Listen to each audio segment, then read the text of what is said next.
up everyone, this is Draco Evolve here. Chelsea versus Manchester United in the Premier League. This is my match preview, so we're going to be going through some stats, some conference and some general news, and I'll also kind of create a formation that I feel that we are going to play, and obviously the players going into that formation, as well as my score predictions. But we're just going to look at some of the previews before we get started. So you can see, thankfully, the Premier League is back. Not in full swing, but the winter break, I do understand the players need it, etc, etc. But as fans, we want to see games week in, week out. So I was feeling bored, and I'm sure a lot of you guys out there was feeling the same as well. I mean, it's been such a long time ago, it seems, that we signed Bruno Fernandes and he started the game and we were so excited against Wolves and he showed glimpses of that talent, but then it's just been such a long wait. I mean, a lot of us want to see Bruno Fernandes in the team, playing week in, week out in a matter of few days, especially the fixture congestions. But obviously we signed him right at the end, where just one game before everyone went on a winter break. But I'm glad everyone is back. I'm sure you guys have been following them, what they are up to. They are in Marbella. I think they're back. They're due to be back very soon. They've been enjoying some training sessions, etc, etc. And this is what the team looks like. So the team news coming out, which is on a Monday, we're playing against Chelsea. Tammy Abraham, faces a late fitness test ahead of Chelsea's Premier League clash with Manchester United. The English striker has missed several training sessions this week as he continues to battle an ankle problem and will be assessed late on. Pulisic and Loftus-Cheek will both miss out, with neither match fit despite being in training. Good news, Tammy Abraham, Pulisic and Loftus-Cheek all miss out.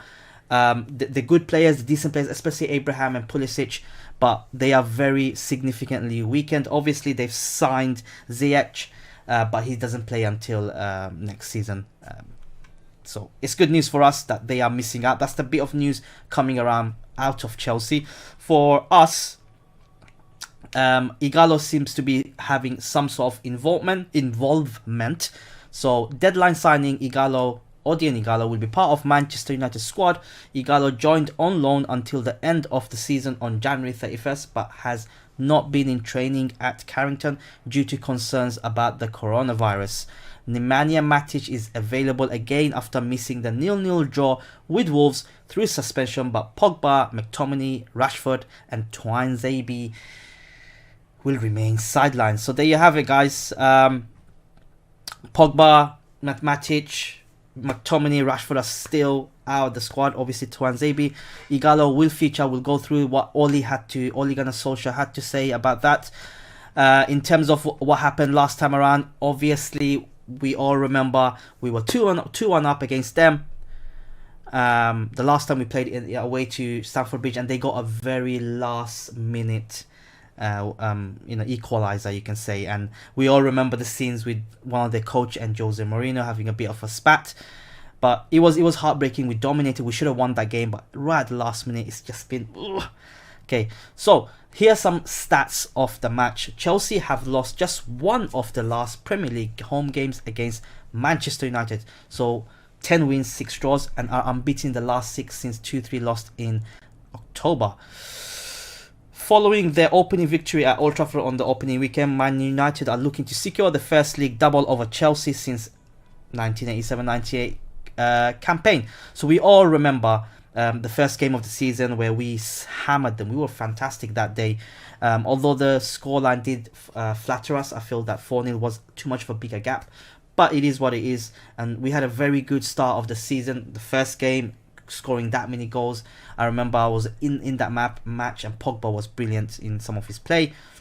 However, Chelsea in the last 3 games are winless. So they've drawn 2 and lost 1. They have been on topsy-turvy situation. But coming to Manchester United, we have only taken 4 points from 15 available so far in 2020. Only Crystal Palace have earned fewer. So we've also failed to score 4 of our last 5 games. I think the missing of Rashford is definitely a huge factor.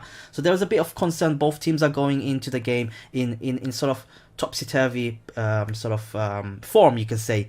With us lot, obviously, United are so unpredictable in what we do. There's no guaranteed win games for us. We win games that we are not expected to win, and we lose games that we are not expected to lose. And that is the frustrating part. The last few games has been extremely frustrating because we barely created any chances. Surprise, surprise.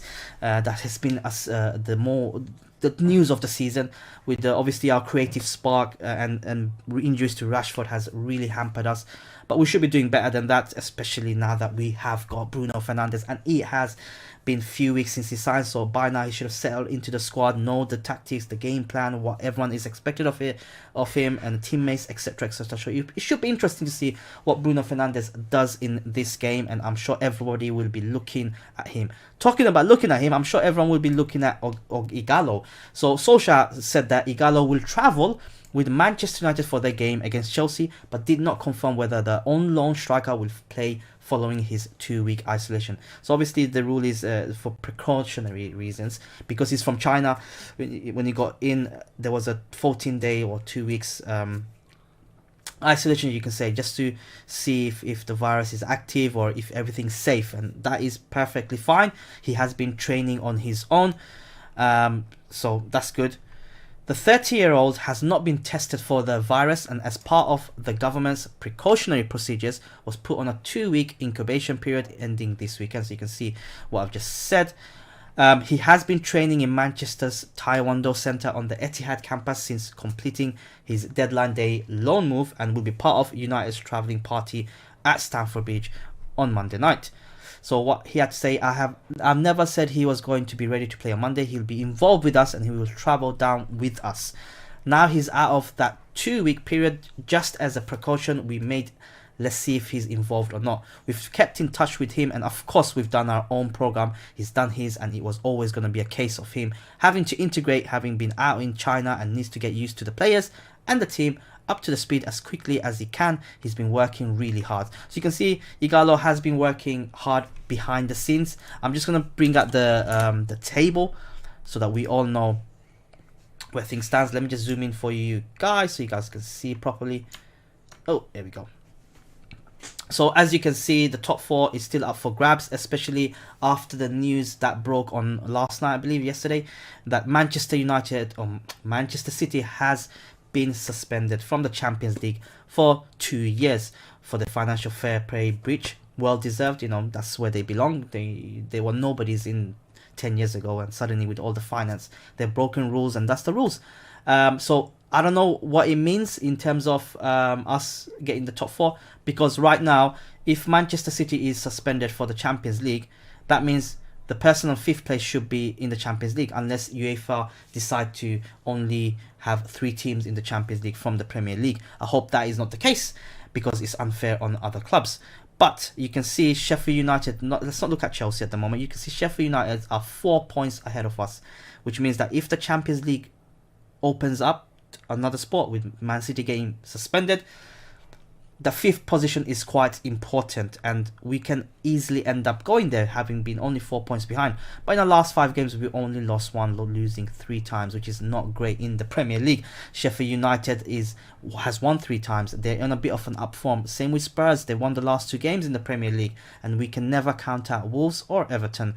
Things are working out for them. So it's important that we get a victory against Chelsea, I feel, with them almost how many points? 6 points ahead of us. Getting a victory against Chelsea will put us 3 points behind them, just 3 points, and the whole sort of scenario opens right back up again. However, losing against Chelsea will with 9 points behind, that's too much of a task to climb, and it's just going to be, I think, a case of whether UEFA decides to have the 5th position opened up for the Champions League now that Manchester City has been suspended officially from the Champions League and European competitions. I don't believe they'll fall down below 4th anyway, so they'll stick to where they are. But that's my thoughts on it. Let me know what is your thoughts on this. In terms of the formation, let's get to the interesting part. I do understand it's going to be De Gea, standard. De Gea, right back, I think it's going to be Wan-Bissaka. I didn't even set my formation, mate. But I'll do it. I can just drag it. I think it's going to be a 4-2-3-1 with a counter-attacking sort of play. This is the formation I think we're going to go for. It's going to be... Oh, click to edit. Maguire. I mean, the back four picks itself, really. Most of the time. Maguire and Lindelof. Yep, there we go. And we got... I reckon Shaw will start instead of Williams. I do feel that Shaw has something to prove, and his experience, although Williams is a biter, he's fantastic, but his experience I think will be good in this game. I don't think Ole is going to take a bit of a risk with Brandon Williams, despite the fact that he's been fantastic, but he's still young, he's still learning. That's the main thing. Midfield is going to be, I think Matic is back. Matic will be the holding player, and of course Mr. Fred, who's been in such a great vein of form for us. It's lovely to see him playing well again, or playing well, not again, because he never played well before, just bits and bobs here and there, but you guys know what I mean. Up front, this is going to be an interesting part. I'm going to give this obviously to Bruno Fernandes, right? It's standard. He's going to be in the number 10 position. Now that Matic is back, remember his debut, Matic was suspended, which meant that there was a bit of a shuffle, and Pereira was having such a disaster game that Bruno had to be dropped back to kind of compensate for his performances, for Andres Pereira's performance, and he wasn't even taken off until the 91st or sorry 81st minute, I remember, which was a bit of a farce. I think it's going to be James there, the counter-attacking style. Left side, I genuinely believe it's going to be Martial there. Up front, I'm going to take a bit of a list. The reason why I put Martial there, because I want Ighalo to be up front. He has been training, he's fit. He will, if Solskjaer did not mention how much of a game time he's going to get, but I think he's going to start off with the game and probably be taken off towards the end. I think that's my lineup. And the paces of Martial on the left, we missed that because Rashford is injured, and James will be very important. We all know against the top 6 teams we do very well because of our counter-attacking ability and the way that we set up. And now that Matic is back, it is allowing Bruno Fernandes to be in that position and stay in that position, hopefully throughout the whole game. Unless we've bloody 2-3-0 up and Ole decides to turn into a 3 midfield, which can be a possibility, and bring in Martial and James just to keep a bit of a defensive shape. But this is what I feel, and this does look good to me. I'm sure most of you guys will agree with this formation. The only sort of, for me, a little bit of a question mark is obviously Ighalo, whether he'll start or not. But I feel comfortable that he will start, but probably not play the whole game. In terms of my prediction, score prediction, I think we are going to concede finally after some few games. But I think it's going to be 2-1 to Manchester United. I think it's going to be a close game. It's not going to be a very open game in my opinion. And you know, Lampard is still learning. Chelsea have few key players out, just like us. It's really close to call that. But I think the way that we set up in terms of counter-attacking and the way that we pile up players forward with pace, I think that's where we're going to get Chelsea on. Chelsea will probably, being at home, have to come and attack us, and that will be excellent for the tactic that we employ.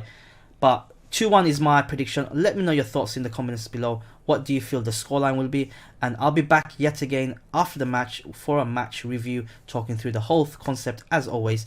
And as always, guys, thank you for all the support, and I hope to catch you in the next upload. Stay fun, everybody.